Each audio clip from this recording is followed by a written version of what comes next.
Hey everybody, this is herculespetix, founder, curator, docent, and gift shop employee of the herculespetix Academy of Comic Book Studies. Today we're going to be looking at Astonishing Tales number 1 through 5, featuring Ka-Zar and Dr. Doom. These were split comics. Half of the comic was Ka-Zar, half was Dr. Doom. These came out in 1970 and run up till 1971. These are some of probably the best comics as far as art and story that Marvel put out. Just really nice stuff. And we shall see the lineup of great artists they have in here. Let's start with the first issue here. It's kind of annoying, the covers, even though they have got these amazing interior artists, the covers are just kind of like hacked out by, like the Marvel production staff. So this cover's by Maurice Severin, inked by Bill Everett. And those guys could do good stuff, but this just looks like, I don't know, just they dashed it off. Especially considering that there's like two of the greatest comic artists in superhero comics history inside. That they should have got them to do the cover, but no. This is what you get. It is kind of appealing though, just seeing all this craziness. I would definitely pick this up from the stands back then if I was a kid. So here we go. We start out with The Power of Ka-Zar, featuring Kraven the Hunter. And it's Stan Lee and Jack Kirby, probably for the last time working together. This is right around the time. This is months away from Jack Kirby leaving Marvel for DC. Fantastic Four, the last few issues, and these are some of the last things he did. I believe that last Silver Surfer he did, number 18 too. So it's kind of sad. Well, not really. Jack Kirby was probably right to leave. He was kind of exploited for a long time. So this is just classic Kirby. It's inked by Sam Granger. And Kraven is saying, hey, this Ka-Zar guy and a saber-toothed tiger, Zabu, that's going to be the ultimate game. And that's going to be my next quarry. Because Kraven is always trying to find the most dangerous game and the biggest challenge. So then we cut away to the Savage Land. Ka-Zar and Zabu are leading these woolly mammoths away from a tar pit. Or just a pit. And he's like, hey, how'd this pit get here in the first place? And all of a sudden he's blasted by this like blast ray. And it's Kraven. And he stun blasts Zabu. But Zabu's too strong to go out, He's a tough little saber-toothed tiger. Jack Kirby draws Zabu very strange. I don't know what this is supposed to be, but it's amazing though. It's very dynamic. So he puts this net around Zabu and puts some sleeping gas on him, and he knocks Zabu out. Sometimes Kirby, look how ugly Kraven is there. So he calls out his men. Ka-Zar's stuck in that pit after he got stun blasted. And when he wakes up, he crawls out and sees a helicopter with a cage taking Zabu away. So he runs in pursuit. And he jumps into the ocean, swims away from the Savage Land to the boat, attacks all the men. Just look at this Kirby, just so energetic. Every panel is like bursting with energy. And he's kicking the shit out of the crew. He finds Zabu, but right when he's about to free him, Kraven attacks him. And they have this great fight, because they're both pretty formidable guys.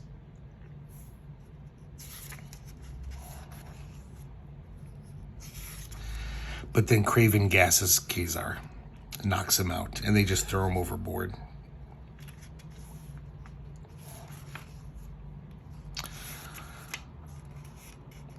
So, some, I think, NATO planes are flying by. And they say, hey, there's a poor guy down there. He's drowning. Let's just throw a raft down to him. So he gets in the raft. And I guess he's heading for New York City. He figures that's the biggest port in the world, the biggest seaport. And there he is. He made it to New York City. And he says the hunter will become the hunted. Now, here's the main reason to buy these. Look at this. Wally Wood returns to Marvel. He probably wasn't doing well for Wally Wood to come back to Marvel, because he was pretty pissed at Stan Lee when he left in, like, what, 65? But I guess his other schemes and plans didn't work out, so he's back. So this is Roy Thomas writing over Wally Wood, penciling and inking. That's what makes this so great.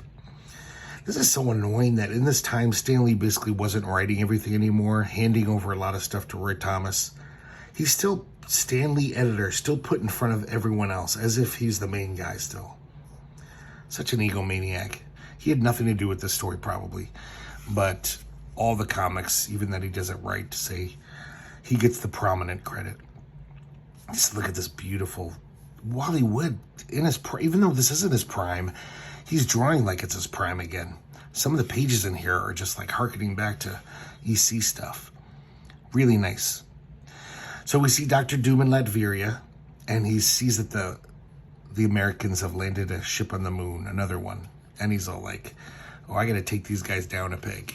He's a fucking egomaniac, Dr. Doom. He's just like, he can't stand that these normal mortals accomplish something. So he basically teleports this orb to the moon, just so when they take it back to the president, because they're like flipping out. They're like, oh my God, this is a sign of extraterrestrial intelligence has visited the moon. But Dr. Doom just basically beams into the orb when the president's looking at it. And he says, just want you to know that I teleported this to the moon, and my technology is way superior to your clumsy rockets. I'm not making any demands or threats. I just want you to know that one day I will, and you should be scared. So he's just a bully. So here's Latveria. It's a storybook kingdom nestled in the Bavarian Alps. So it looks all cute. But of course, it's under the iron hand of Dr. Doom. And Dr. Doom's making this like artificial man, this android. He calls him the Doomsman. And then we cut away. We see this guy, Prince Rodolfo, the rightful ruler of Latveria, or so he thinks.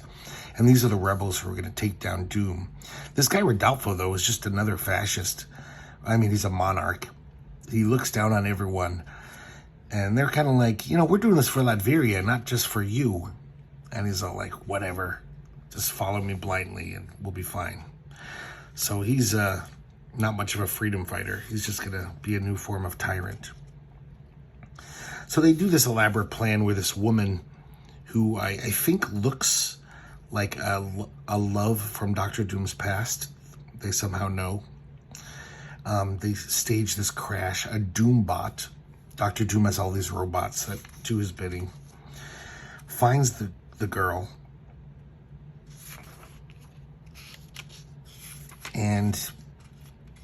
But then he brain probes her. He's got this truth machine. And she tells him the whole story. She says, I'm supposed to betray you once I've earned your trust for Crown Prince Rodolfo.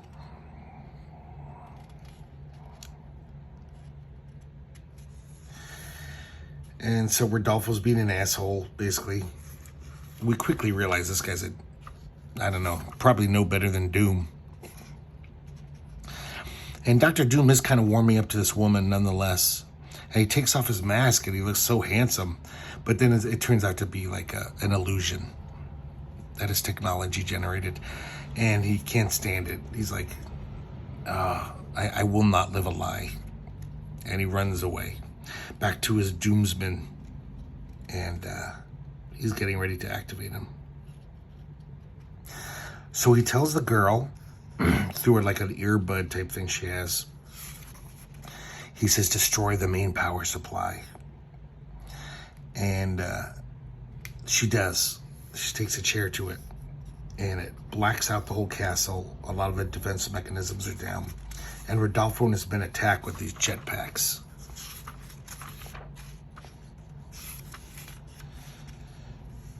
And they're doing pretty good. But then the Doomsman wakes up, and he's just super powerful.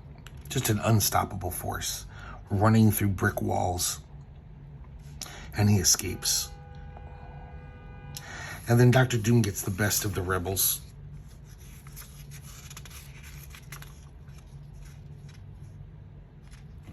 And it's just, they blow up one of the Dooms. It's another Doom bot. And Doom is safely away here in his sanctum sanctorum.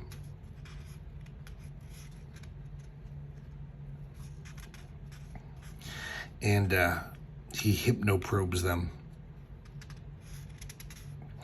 But Dr. Doom's worried. He's like, the Doomsman, who has been imprinted with my own brain, the fact that he didn't come to my rescue and just ran off, he realizes he may have created the most formidable enemy of all.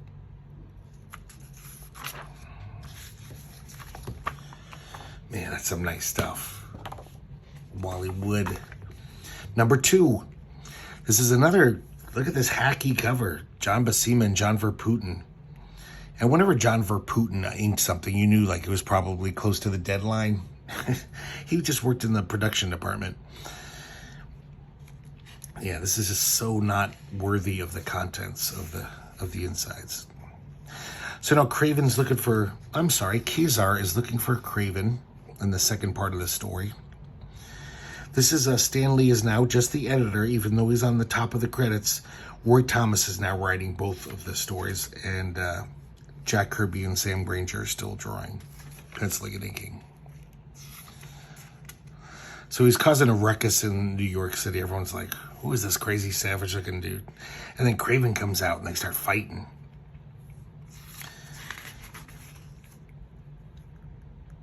And I don't know if you can tell here. Look at this. Maurice Severin totally redrew that Jack Kirby face. That is not a Jack Kirby face. So this is probably why Jack Kirby left. I mean, he built the company basically with his ideas and his art. And fucking, they still have the audacity to like redraw his faces like he's some rookie. So it's just like they're just begging Jack Kirby to run over to DC. They're just treating him like shit.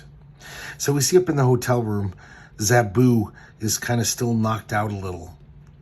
And I like this. He's got these little mittens on to sheath his claws, but they look kind of cute. Ka-Zar knows that Zabu's in the hotel. He does his like jungle yell for Zabu, and it wakes him up. So he explodes out of the hotel room right in a Craven the Hunter. And luckily luckily for Craven, he's got the steel band in his mouth, so he can't rip his head off. But then Craven once again uses his weaponry to zap Zabu into unconsciousness. And they get in this another just great Kirby fight scene. I really miss when Kirby used to, put 6 panels on a page, maybe even more. It seemed like in the 70s he just started doing more of the 4-panel pages. But I love this kind of stuff. So he knocks Ka-Zar out the window. They're like 40 stories above the street. And he gets this little poison dart thing, blowgun, and he's about to shoot Ka-Zar. And then meanwhile, Zabu wakes up, and this creature shows up, the petrified man. And he basically seems like he's a friend. He's from the Savage Land. And he seems friendly. So he does one of those blowgun things at Ka-Zar. Or I guess it's an explosive pellet. It's not just a dart. Ka-Zar jumps and goes into this other balcony. And then crushes Ka-Zar's hand. Craven's hand with this vase. And totally injures him. So Craven blasts Ka-Zar once more. But then he runs off because he's injured. And he says, we'll meet again when my wound is healed.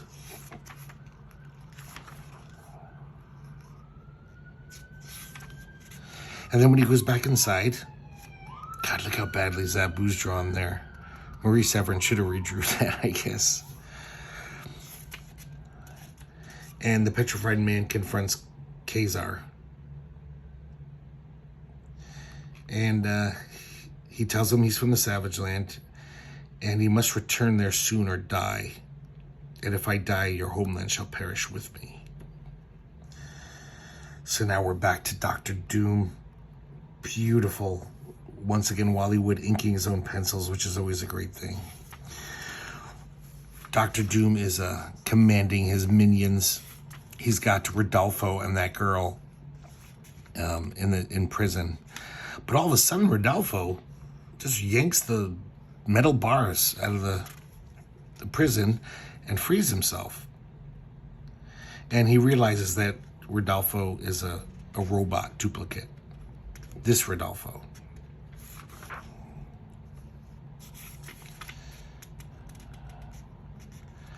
And one of the Doombots shoots Rodolfo, the robot, and it blows up. So Rodolfo's safely here. And I guess we realize he has this alliance with the Faceless One. This Faceless One is some alien who's going to help him take down Doom.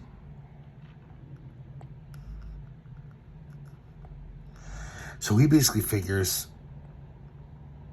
he's going to befriend the Doomsmen and get him to help them take down Doom. Doomsman's just been wandering in the forest since he escaped from the castle. But he also has been attacked by forces, and he's unstoppable. He can punch through a tank. Look at this. With one punch, the tank explodes. Excuse me. So the Faceless One and Rodolfo meet the Doomsmen, and they make him a deal. Back at the Royal Castle, he's still got this woman under lock and key. And she grabs his gun. He just leaves the gun on the chair, and she grabs it, but she can't bring herself to fire for some reason. And he says, that gun's firing mechanism has been removed. It was just a test. So because of the Faceless One, he's got some amazing technology. He gives all of his rebel soldiers these amazing science fictional guns that can take down the Doombots easy as pie. So Dr. Doom sees this and says, "Oh, my Doombots, they're wrecking them all. I gotta do something." So he flies out and he attacks the rebel soldiers. And then the Faceless One and Rodolfo, who are in this flying sphere, they land at the castle.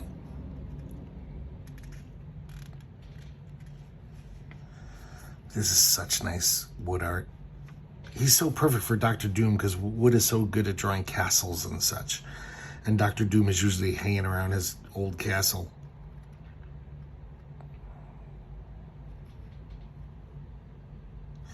Oh, I guess that woman's name is Ramona. Sorry about that. All this time I've been just calling her a girl.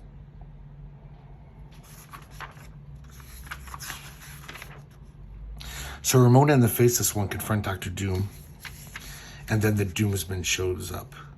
And both of them are like, attack the other one. Because this guy's kind of befriended Doomsman, but he also has Dr. Doom's brainwaves. So Dr. Doom figures he can still influence him. So he's torn between two masters. Now we go to number 3. Another crappy cover by Maurice Severin, and this time inked by Mike Esposito. But inside, it is not crap, because Jack Kirby has left Marvel, and now Barry Windsor-Smith has taken over penciling. Sam Granger remains as inker. And we have a new writer, Jerry Conway, is writing the Ka-Zar strip from now on. And look at the difference. I mean, I love Kirby, I love Smith. It's like apples and oranges, but this is nice, early Barry Windsor-Smith. I think Conan the Barbarian #1 hasn't even come out at this point. So this is very early Barry Windsor-Smith. But it looks great. In fact, it looks better than the first few issues of Conan, where he had that kind of hybrid style, still trying to draw like Kirby. And this looks pretty good. So this petrified man basically tells Ka-Zar he's been alive for 500 years. And he doesn't like it. He can't die. And it's burdensome, his immortality. Now we go back to the Savage Land, and we see one of the peoples of the Savage Land. Their queen is named Zaladane, and she's the priestess of Garok, the sun god.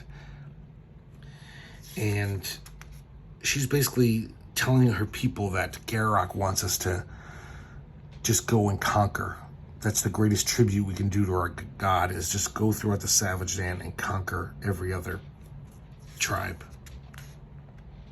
and just start war. And then we're back in New York City. Petrified Man tells Ka-Zar his origin story.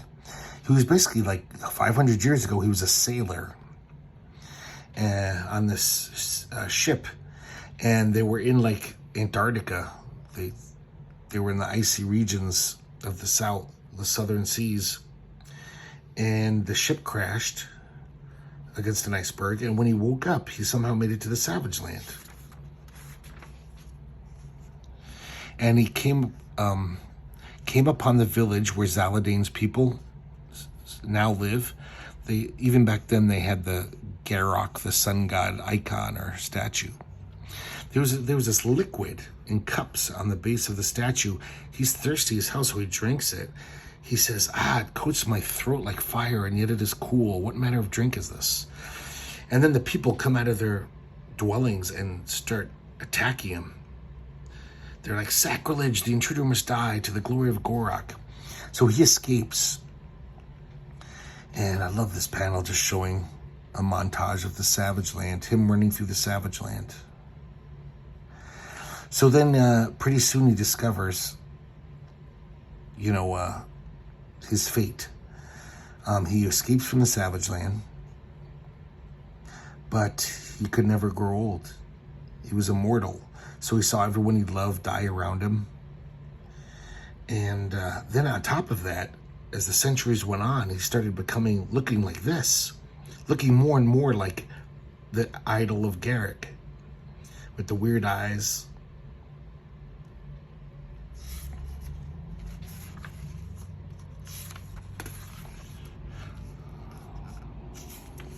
So he says, now it is time. It is the year of the Sun King, the year of death. And Ka-Zar knows of the Empire of the Sun. That's those people, the Zaldania's people. He says but they are also a people of peace. He says, no longer. You got to come down and help me. We got to stop this shit. So they fly down to the Savage Land.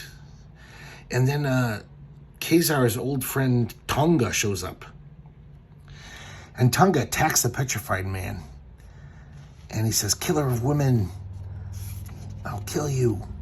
And Ka-Zar protects him because this guy's been nothing but good to him. He's a nice guy. He's like, Tonga, what are you doing? So he stops him. They get in a little fight over it. So he tells Tonga that, no, this guy has nothing to do with what that Empire of the Sun's doing. Because the Empire of the Sun went into his village and killed everyone. His wife, his child, everyone in the village except for Tonga. So he cools down. He realizes that this guy isn't his enemy. And he's like, okay, you're going to join us. We're going to stop these bastards. And there we see Zaldania and her flying horde. And they don't even attack them because they're flying to another village to attack them. And they're going to massacre more people. Now back to beautiful Wally Wood art with Dr. Doom. Doom must die. So Larry Lieber takes over the writing in this issue. But thankfully, Wally Wood is still inking his own pencils. And it's fucking beautiful. So Rodolfo and his rebels are still trying to, take over Doom's castle. Now we're back where we left off. Both sides, the Faceless One and Dr. Doom, are trying to sway the Doomsman to their side. Doomsman takes off of his bandages and he basically says, I don't know either of you guys anything. I'm my own man, or my own android. And it looks like he's going to kick their ass. So the Faceless One runs away. But luckily, Dr. Doom realizes, because their brain patterns are identical, I can impel my mental energy into a cerebral apparatus. And it works. He kind of takes over the Doomsman, and he sends him to attack the Faceless One. So the Faceless One is like, oh, fuck, shit, I'm fucked. Because this Doomsman is unstoppable. And Doom releases his force field. That's the only way he survived as long as he has against the Doomsman. He has this force field. And they tag team against him. And Doomsman's got him in a hold, but then his head comes off with little spider legs and runs away. The human body, the robot body, blows up. And the Faceless One makes his getaway. So Doom runs out just in time to see the flying orb disappear. But the Faceless One's not even in it. He went back into the castle, and he's trying to reach the master control room. Once more, I wanted to point out just how better the coloring was in like early 1970s and late 60s in Marvel and DC Comics. Look at this. God, comics look like shit compared to this when I started reading comics in like 75. They didn't look nearly as good. Just very solid reds and blues. Everything's nice. So then Doom comes out, and the rebels are still there. And Doom just blows the shit out of them. But then he says, I'm being bombarded by anti-particles. My own weapons have been turned against me.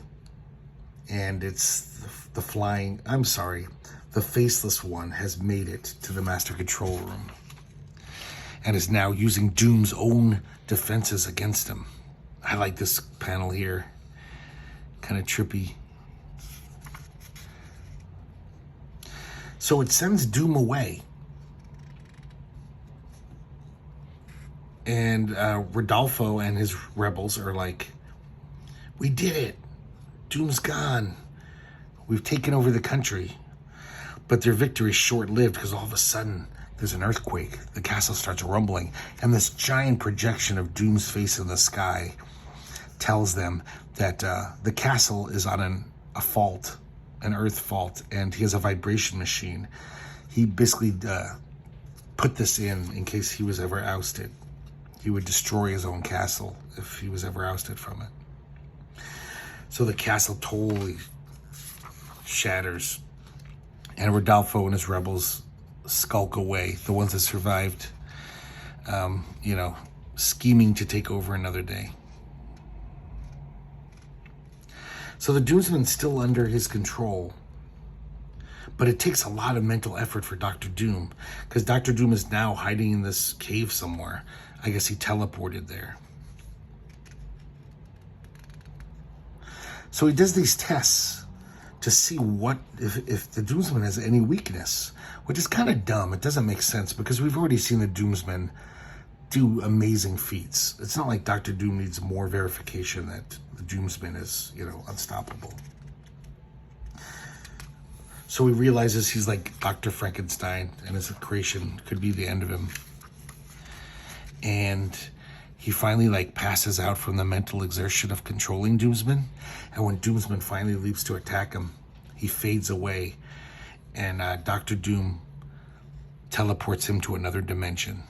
And we get to see this beautiful wood, crazy dimension, sci-fi stuff. And Dr. Doom is once again victorious, and he's basically gloating about it.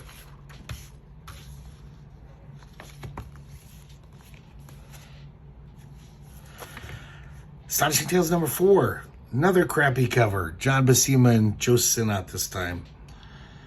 Doesn't make any sense why you'd have these two stellar artists in your comic and you'd get these guys to draw the cover. The cover's there to sell the comic. Wake up, guys. Come on. So Barry Smith is getting better. This is some nice stuff. We see the Empire of the Sun under their Queen Priestess Zaladane. They're attacking this other city in the Savage Land.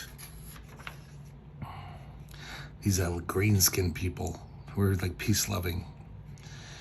Then we cut away to Ka-Zar and his friends. Ka-Zar grabs a unicorn, tackles it, and starts riding it.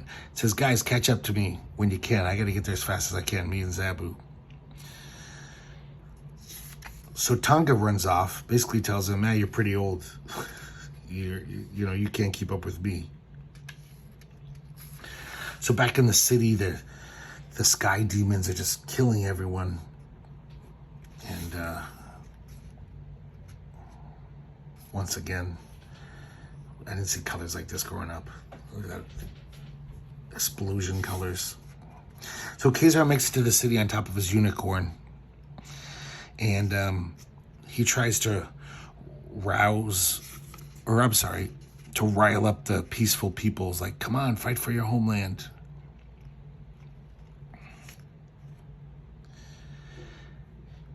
And Ka-Zar's kicking some ass.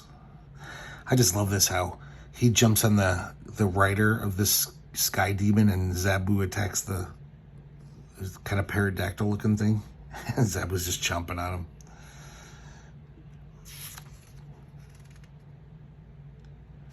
There's some good stuff.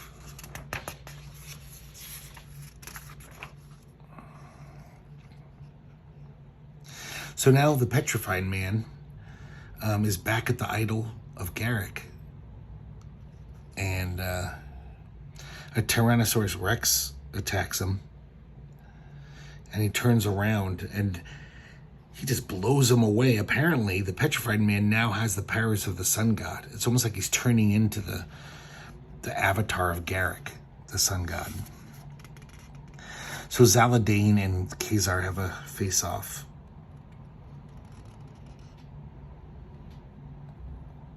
She's about to blow him away with her weapon, but Tonga throws this halberd at her and challenges her because he's still furious.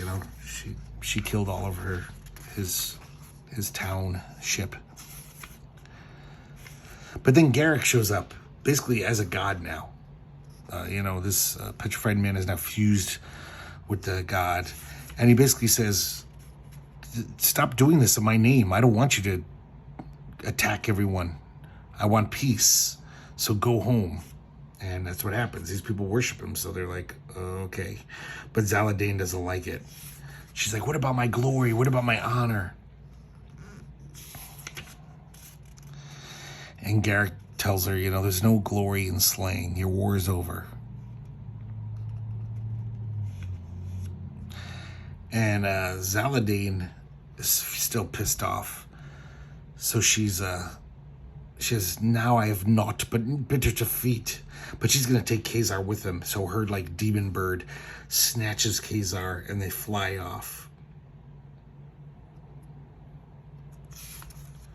And Tonga and Zabu are left behind to be like, oh, what's going to happen to Ka-Zar? Excuse me. Now we got the Invaders, the 4th chapter of the Doctor Doom stories. This is the last one that Wally Wood does, and I can kind of tell that he's done. There's a little... It's still wonderful Wally Wood art, but it almost seems like he's like, okay, this is my last one. He doesn't have as much effort into it. I'm sure Stan Lee pissed him off again. Or he just got tired of the Marvel method. So he commands his countrymen to rebuild the castle while he goes off to the French Riviera for some reason. And meanwhile, the Red Skull and his buddies, the Exiles, these guys have been in Captain America a bunch of times. They're basically all fugitive fascist leaders of various countries. And they all team up with the Red Skull. So the Red Skull says, we're going to take over Latveria. because we'll have a nice, base of operations, and from there we can restart the Fourth Reich. So they land in Latveria, and people are like, "Who are you? Get out of here!" And they attack the people. I love how this guy Baldini, he's got like this scarf weapon that it's like a sash. That's his main weapon, and he can grab like 5 people with it and throw them across the street.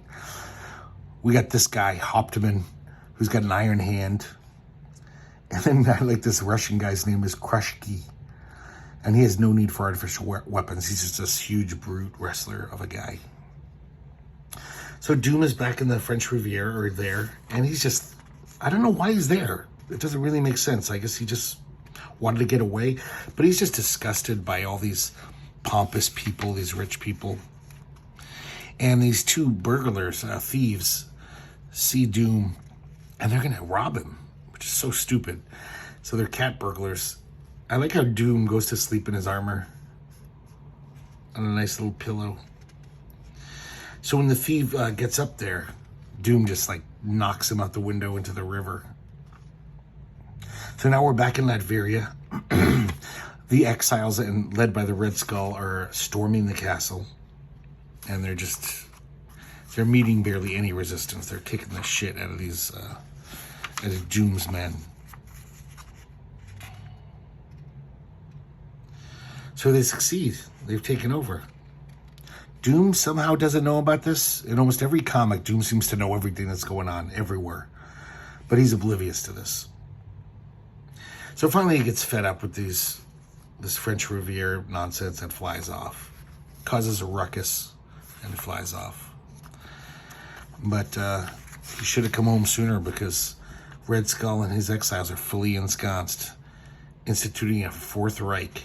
They've already got Nazi armbands for all the people. They've already taught them how to goose step. So Dr. Doom better hurry.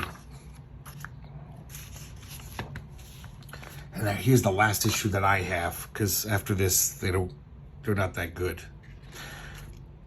Once again, cover by Basima and Verpuden. Look at this hack work. This is just terrible. But we still got beautiful Barry Smith art inside. Frank Giacoa is taking over the inking on this issue. And it really seems to suit Smith well. So Zaladain's flying on her demon bird. Ka-Zar is in her clutches. He gets the best of her, gets up on the demon bird, but it causes the demon bird to crash. And just, I guess, due to that they're both going to die, they think they're going to die, they kind of help each other out. I guess there's this instinctual thing, you don't... A man protecting a woman, it's instinctual. Cesar can't help himself. So now we cut back to the petrified man. And he sees this giant sea serpent attacking these people. And he like blows up everyone with his powers. He's changed. The petrified man is now like, I guess he's become a god, where he's just like forgotten who he was. And he's just like, all must die. He doesn't really care about humanity anymore, friendship, or anything. So Zaladain says, wow, you saved me, Ka-Zar. And in thanks, I can show you salvation for your friend. And so under the Empire of the Sun, there's a cavern. And it's got a black pool. And it has the power of the entrenched sun. And he who drinks it gains immortality and finally madness. But there's also this like golden liquid in this cavern. And if one bathes in the fire pool, eternity shall be removed from them. But what she doesn't tell him is that it's guarded by this guy. And then she kind of leaves Ka-Zar to get his ass kicked. So it was a trap. And this kind of monstrous guy comes out. Now we're back to Tonga and Zabu. And the petrified one is totally, he barely remembers them. It's just like, fuck you guys, I don't give a shit about you.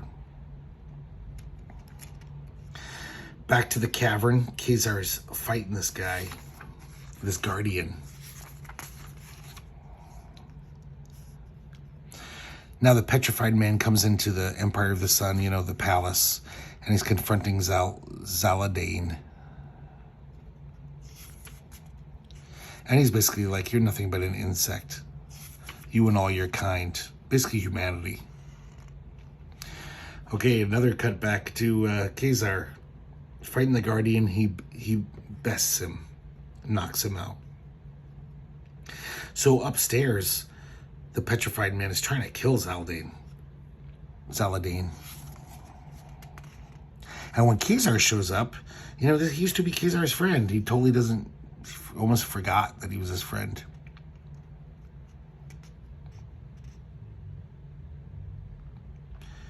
There's some nice Barry Windsor-Smith. I mean, not nearly as good as he became, of course, but like as far as Marvel Comics superior stuff, there's some nice stuff.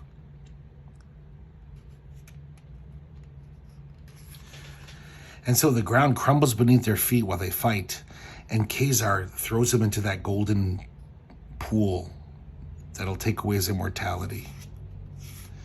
And he's about to kill Ka-Zar with a eye blast, but then he realizes, like, oh, I'm reverting, I'm changing, and I can finally pass on into oblivion, and my long life will finally be over. So he dies happily.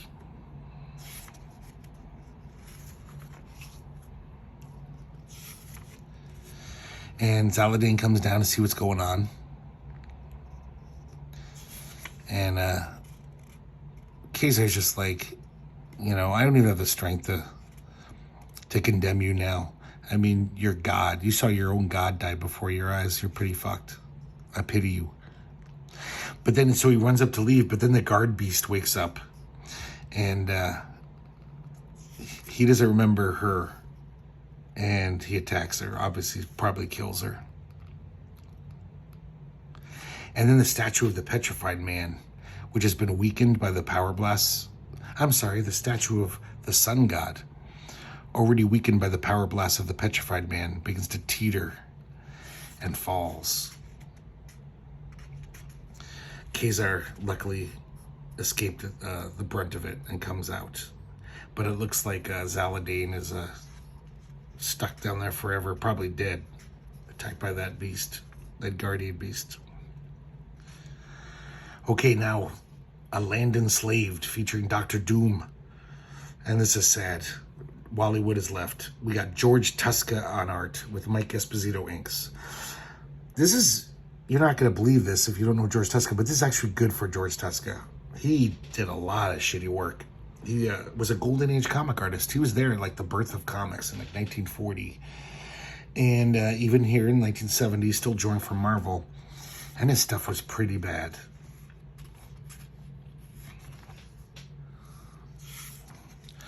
But I've seen worse than this. So we're back in Latveria. Red Skull's totally in charge. Everyone's a Nazi now. He's training everyone to be Nazis. And Doom returns from the French Riviera. And he's got to retake his castle. So we see this kind of fun action sequence of him infiltrating his own castle. And the Red Skull gets the upper hand. And he basically shoots this missile at him that explodes into sleep gas. So they put him in the sarcophagus and for public display. They want their people to see that they conquered Dr. Doom and that they're unstoppable. But inside the sarcophagus, Dr. Doom presses this button, a thermo-energizer on his leg. And it will harness the sun's energy and give him the power to escape the sarcophagus. And it looks like the Red Skull's already doing Nazi stuff, putting people in concentration camps, killing the old and the sick. They don't mention anything about Jews, though. They just make it kind of generic. So Dr. Doom escapes his sarcophagus, and everyone attacks Doom.